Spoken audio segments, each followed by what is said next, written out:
Hey and hello everyone! For all of you pet lovers out there that takes lots of photos of your dogs, today I'm sharing some of my favorite tips.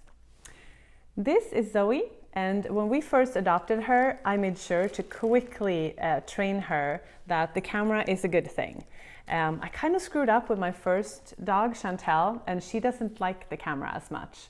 And I'm going into more details about this on the blog, because my first tip is to make sure you train your pet to understand that the camera is a good thing and the good things happens when the camera is out. Tip number 2, get down to their level. We are so used to looking down at our dogs because they're obviously smaller than we are. But when you create photos, the connection in the photos are so much greater when you can actually see the dog at eye level. So get down to their level. Tip number 3, be creative when it comes to sounds. So instead of just calling your dog's name or squeak a toy, come up with the weirdest sounds you could ever think of. I sound ridiculous when I'm doing pet photography sessions because I'm coming up with all these sounds that I didn't even know I could do, because that's more likely to get the dog's attention if they've never heard it before. Tip number 4, make sure there is enough light.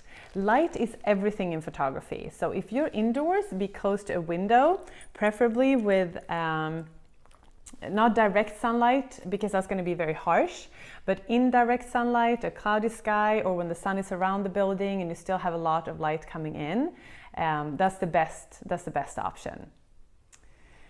Tip number 5, elevate. Elevate your pet. If you're indoors, like I did with Zoe here today, I put her on a stool because I know that she's going to get restless after a while. Obviously the treats are helping here, but it's still more likely that she understands that she's going to sit on that stool when we're doing this. And if you're outdoors, you can use a rock or something like that and ask your dog to stay on the rock.